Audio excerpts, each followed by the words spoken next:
स्वागत है आप लोगों को फिर से एक नई वीडियो में। तो आज के इस वीडियो में हम बीमार क्यों होते हैं चैप्टर के वेरी इम्पोर्टेंट सब्जेक्टिव क्वेश्चन को इस वीडियो में हम देखेंगे, उसके आंसर को पता करेंगे। ये क्लास 9 का वीडियो है। क्लास 9 का जो जेक बोर्ड एग्ज़ाम 2022 का होगा, टर्म 2 एग्ज़ाम, हम बीमार क्यों होते हैं, उसके वेरी इम्पोर्टेंट क्वेश्चन सब मैंने टॉपिक वाइज जो क्वेश्चन है उसको क्वेश्चन में बनाया। क्वेश्चन नंबर 1 ये देखिए यहाँ लिखा है।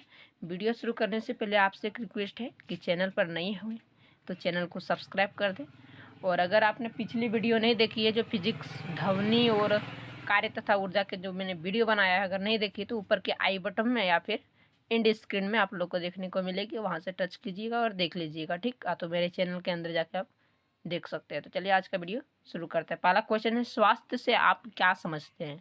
स्वास्थ्य से आप क्या समझते हैं? स्वास्थ्य, इसका आंसर है वैसी अवस्था में न केवल रोग या विकलांगता से मुक्त होना है, बल्कि उसके अंतर्गत शारीरिक, मानसिक और सामाजिक कार्य को समुचित क्षमता द्वारा उचित प्रकार से किया जा सके, उसे स्वास्थ्य कहते हैं। तो स्वास्थ्य से आप क्या समझते हैं, उसका आंसर ये है। 4 लाइन में आप लोग नोट कर लीजिए। सब मैंने अपने हाथों से क्वेश्चन को बनाया है और उसके आंसर को भी लिखे है। अगला क्वेश्चन 2 नंबर का क्वेश्चन है, अच्छे स्वास्थ्य की 2 आवश्यक स्थितियाँ बताइए। अच्छे स्वास्थ्य की 2 आवश्यक स्थितियाँ यहाँ बताने बोल रहे हैं। तो यहाँ सबसे पहले लिखना है, अच्छे स्वास्थ्य के लिए 2 स्थितियाँ निम्नलिखित है। पहला, हर प्रकार की चिंता से मुक्त हो। दूसरा, सामाजिक तथा मानसिक परेशानियों से मुक्त हो। ये हो जाएगा इस प्रश्न का आंसर। अब चलते हैं अगला क्वेश्चन की ओर। अगला क्वेश्चन है, रोग मुक्ति की 2 आवश्यक परिस्थितियां बताएं। तो रोग मुक्ति की 2 आवश्यक परिस्थितियां निम्नलिखित है। पहला है, रोग मुक्त होने के लिए साफ सफाई तथा अच्छा वातावरण आवश्यक है। दूसरा जो हमने यहाँ लिखा है, कैमरा को हम थोड़ा सा घिसका देते हैं। हाँ देखिए, रोग मुक्त के लिए साफ सफाई तथा अच्छा वातावरण आवश्यक है। अब चलते हैं अगला क्वेश्चन की ओर। अगला क्वेश्चन है, 1 मिनट में कैमरा को अच्छी तरह से बैठा रहा हूँ। क्वेश्चन नंबर 4 है, स्वास्थ्य रहने तथा रोग मुक्त में क्या अंतर है? तो स्वास्थ्य रहने तथा रोग मुक्त में निम्नलिखित अंतर है। पहला, आप लोग को यहाँ बीच में एक लाइन खींचनी है। उसके बाद इस साइड स्वास्थ्य लिखना है और इस साइड रोग मुक्त। स्वास्थ्य की साइड लिखना है, स्वास्थ्य से तात्पर्य शारीरिक, मानसिक तथा सामाजिक कार्य को उचित प्रकार से किया जा सके, उसे स्वास्थ्य कहते हैं। और रोग मुक्त की साइड में लिखना है कि रोग मुक्त से तात्पर्य केवल शारीरिक बाधाओं से मुक्त होने से है। फिर इधर लिखना है दूसरा पॉइंट देके, जब हम स्वास्थ्य के विषय में सोचते हैं तो उसका अर्थ समाज और समुदाय होता है। और फिर इधर रोग मुक्त के साइड दूसरा अंक देख के लिखिएगा, जब हम रोग मुक्त के बारे में सोचते हैं तो उसका अर्थ सिर्फ अपने बारे में होता है। ठीक, ये हो जाएगा इस प्रश्न का आंसर। अब चलते हैं अगला पेज की ओर, अगला क्वेश्चन की ओर। प्रचंड, तीव्र तथा दीर्घकालीन से आप क्या समझते हैं? अगला क्वेश्चन 5 नंबर का, तीव्र जिसको प्रचंड करते हैं, ठीक ना, प्रचंड। तो सबसे पहले यहाँ तीव्र लिखना है और इधर डैश देनी है और इसका परिभाषा लिख देना है। तो तीव्र में डैश देके लिखना है, कुछ रोगों की अवधि कम होती है। अवधि का मतलब हो गया समय, कम समय तक रहती है, जिन्हें तीव्र रोग कहते हैं। जिन्हें क्या कहते हैं? तीव्र रोग कहते हैं। जैसे खांसी जुकाम बहुत कम अवधि तक रहते हैं। खांसी और जुकाम मान लिया जाए शुरू दिन हुआ तो खूब से खूब 10 दिन 1 सप्ताह तक रहेगा, उसके बाद ख़त्म हो जाएगी। उसके बाद जो होता है वो ख़त्म हो जाती है, इसीलिए उसको हम जो कम अवधि तक रहता है उसको तीव्र रोग कहते हैं, जैसे खांसी जुकाम। अगला है दीर्घकालीन, तो दीर्घकालीन लिख के डैश दे देनी है। फिर इधर लिखनी है, ऐसे रोग जो लंबी अवधि तक रहते हैं उसे दीर्घकालीन रोग कहते हैं। जो लंबी अवधि तक रहता है यानी कि लंबे समय तक रखते हैं उसे दीर्घकालीन रोग कहते हैं। जैसे फिल पावर रोग लंबे अवधि तक रहते हैं, फिल पावर रोग लंबे अवधि तक रहते हैं। कोई रोग होगा हमको नहीं पता है, लेकिन ये नाम कहीं नहीं सुने हैं, किताब से इसको लिखे हैं, ठीक है ना। अगला क्वेश्चन, संक्रामक रोग तथा असंक्रामक रोग क्या है?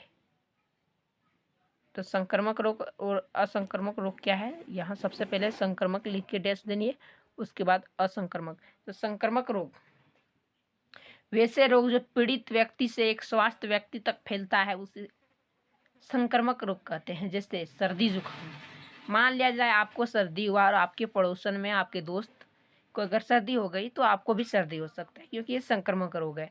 चेचक, चेचक मान लिया जाए आपको भी चेचक हो गया तो अगर आप उसके साथ सटे हैं, बैठे हैं, संक्रमित हो जाएंगे आप भी। अगला है कोरोना। कोरोना जो है वो बहुत ही खतरनाक है, ये तो संक्रमित रोग है। एड्स, एड्स भी कोरोना, ठीक ना, कोरोना वायरस, ठीक, कोरोना वायरस। अगला असंक्रामक रोग। असंक्रामक रोग वैसे रोग जो पीड़ित व्यक्ति से स्वास्थ्य व्यक्ति में नहीं फैलता है उसे असंक्रामक रोग कहते हैं। जैसे कैंसर हो गया, कैंसर, मलेरिया, पीलिया, मलेरिया और पीलिया, पीलिया यानी कि जिसको जॉन्डिस बोलते हैं हम लोग गांव देहात में।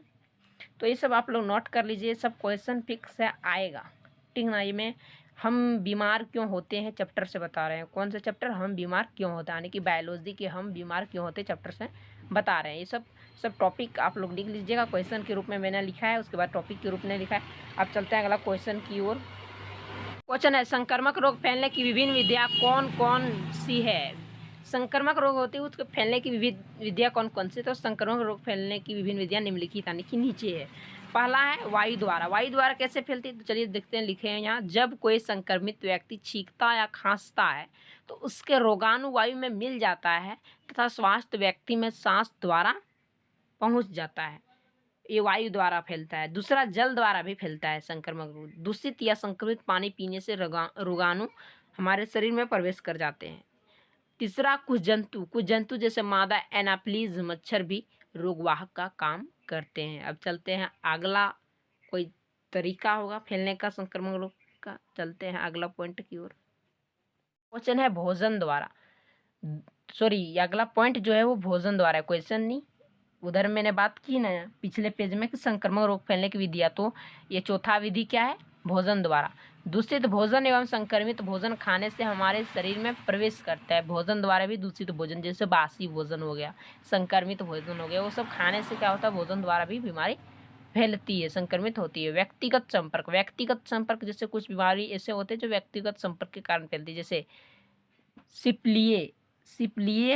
सिप्लिस, एड्स, कोरोना, ये तो व्यक्तिगत संपर्क के कारण फैलती है, ठीक ना। कोरोना भी तो व्यक्तिगत संपर्क के कारण कितनी तबाही मचा दी दुनिया में, तो ये सब व्यक्तिगत संपर्क के अंदर आती है। तो ये 5 पॉइंट आप लोग नोट कर लीजिए। 2 मैंने ये भी बताया है और 3 मैंने पिछले पेज में बताया, वो भी आप लोग नोट कर लीजिए। अगला एक पॉइंट है, संक्रामक रोगों को फैलने से रोकने के लिए आपके विद्यालय में कौन कौन सी सावधानियाँ आवश्यक है। तो कौन कौन सी सावधानियाँ आवश्यक है। पहला आवश्यक है भीड़ भाड़ कम करके। दूसरा है स्वच्छ जल का उपलब्ध करा के। तीसरा है खेल के मैदान एवं कक्षा स्वच्छ रख कर। चौथा है स्कूल के आसपास पानी इकट्ठा एवं कूड़ा कचरा ना करके। पांचवा है वैक्सीन या टीका लगवा कर। अगला एक पॉइंट है उसके बारे में भी हम बात करेंगे, ये 5 पॉइंट आप लोग लिख लीजिए, ठीक ना। अगला पॉइंट है प्रतिरक्षीकरण। क्या है प्रतिरक्षीकरण, लास्ट पॉइंट यही है, ठीक ना। प्रतिरक्षीकरण उधर मैंने 1-2 प्रश्न के रूप में बताया और इधर मैं पॉइंट के रूप में बता रहा हूँ, यानी कि टॉपिक के रूप में बता रहा हूँ। उधर 2-3 क्वेश्चन बताए और इधर 2-3 टॉपिक, ठीक है ना। तो टॉपिक और क्वेश्चन दोनों यहाँ मिक्स है, ठीक ना, इस अध्याय में। तो इसका जो आंसर है यानी कि प्रतिरक्षीकरण क्या है, तो जब किसी व्यक्ति या बच्चे में वैक्सीन या टीका के माध्यम से शरीर के अंदर रोगाणुओं को प्रवेश कराते हैं तो उसके शरीर में रोग से लड़ने की क्षमता बढ़ जाती है। इस प्रक्रिया को प्रतिरक्षीकरण कहते हैं। तो प्रतिरक्षीकरण कहते हैं कि मान लिया जाए आप लोगों में से बहुत लोगों ने कोरोना का वैक्सीन लिया हुआ, तो कोरोना का वैक्सीन में ना उसमें रोगाणुओं को प्रवेश कराया जाता है जो हमारे शरीर में रोगों से लड़ने की उसको क्षमता प्राप्त होता है। उसी प्रक्रिया को ही हम प्रतिरक्षीकरण कहते हैं, ठीक ना। उसके बाद मैंने इधर आगे की ओर ऑब्जेक्टिव टाइप क्वेश्चन बनाया है, लेकिन ऑब्जेक्टिव टाइप अगर आप ये सब्जेक्टिव पढ़ लें तो ऑब्जेक्टिव टाइप अपने आप हो जाएगी, ठीक ना, अपने आप ये सब बना लेंगे। यहाँ एक ऑब्जेक्टिव टाइप है, एक संक्रामक रोग है, तो पहला ऑप्शन है हृदय रोग, दूसरा ऑप्शन है कैंसर, तीसरा ऑप्शन है हैजा आने की पेचिश, चौथा ऑप्शन है मलेरिया। तो हैजा जो है वो संक्रामक रोग है। फिर यहाँ एड्स का कारक है तो HIV वायरस।